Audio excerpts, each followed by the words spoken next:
If you have had an antibiotic prescription in the past decade, then this video is something you definitely need to listen to. Hello, I'm Dr. James Bogash, publisher of Modern Health Myths, and today we're going to talk a little bit about the dangers of antibiotic prescriptions. And anybody who's followed me for any length of time knows that this is one of the drugs that is used far too frequently without any real thought process to the long-term damage.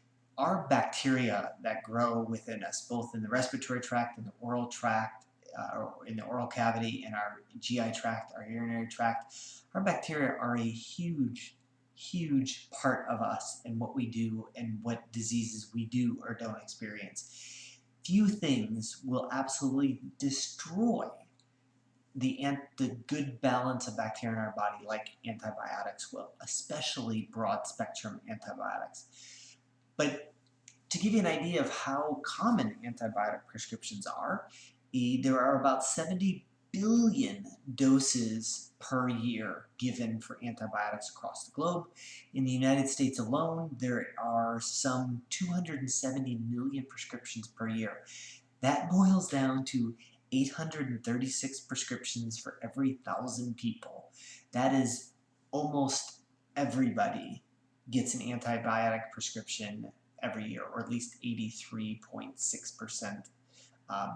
Not 83%, but there's enough to cover 83.6% of the population.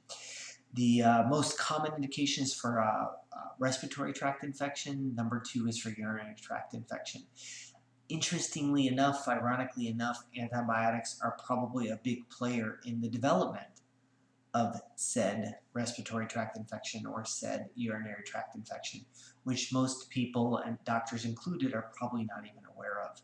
So when we talk about antibiotic use or overuse, most people probably think about antibiotic resistance. And quite frankly, I've always promoted that that is the least of our worries. But that is a society worry. So we don't want to lose the power of antibiotics by using them too often, because the bacteria out there will become resistant to them. But when a doctor gives a prescription for an antibiotic, let's say it's for a urinary tract infection that's likely to clear up on its own, the doctor may look at the society effect as not being very great when given to this individual.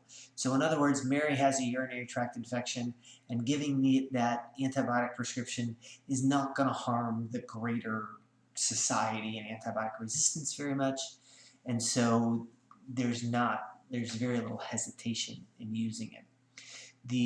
On the flip side, if doctors understood the massive dangers and problems posed by antibiotics, they would be more concerned with giving each individual prescription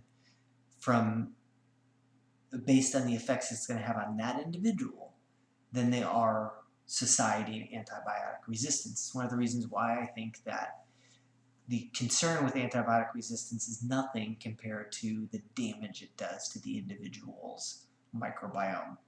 Now, this is not to say that antibiotics don't have a place. If somebody's got a kidney infection or a septic, I mean, there's a time and a place for them, but not every time and not every place, and certainly not 83.6 or 836 prescriptions out of 1,000 per 1,000 people. Most of those prescriptions are probably not needed. So and if you take antibiotics, so personally, I haven't taken anything like that in probably 30 plus years. That goes for ibuprofen, any type of anti-inflammatory as well. But if you take that, even 2 years later, your microbiome has not recovered from the insult of a single course of antibiotics.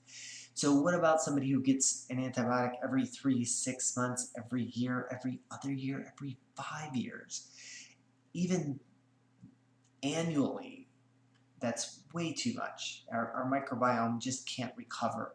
And building a healthy microbiome for both in our respiratory tract, our urinary tract, and our GI tract, requires time and diet and not taking antibiotics and probiotics and prebiotics, things to build up that microbiome. So, um, so what kind of things can this lead to?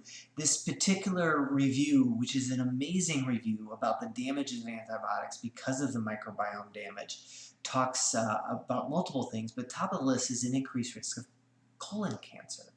So yes, antibiotics increase the risk of colon cancer. I've seen studies where they increase the risk of breast cancer. That totally makes sense. We certainly know things like allergies and asthma. There is a lot of logic behind antibiotics actually increasing the risk of urinary tract infections and upper respiratory tract infections. That includes viral infections, not just bacteria. We need to have a healthy bacterial flora that is fighting for us day in, day out, every second of every day. And if we destroy that with antibiotics and we don't take the years it takes to rebuild it, then we've lost a key player in our fight against viruses and bacteria. So it's beyond the scope of this video to talk about building your microbiome. I've certainly written a lot about that, and I'll post a link to one of my articles on SIBO, small intestinal bacterial overgrowth. Talks a little bit about building the flora. You can read that in the comments. I will also post a link, as usual, to this particular study showing the increased risk of colorectal cancer with antibiotic use and some of the other long-term problems that happen with antibiotic use. And as always, like this video and share it with somebody who you think needs this message, and make sure that you subscribe to the channel.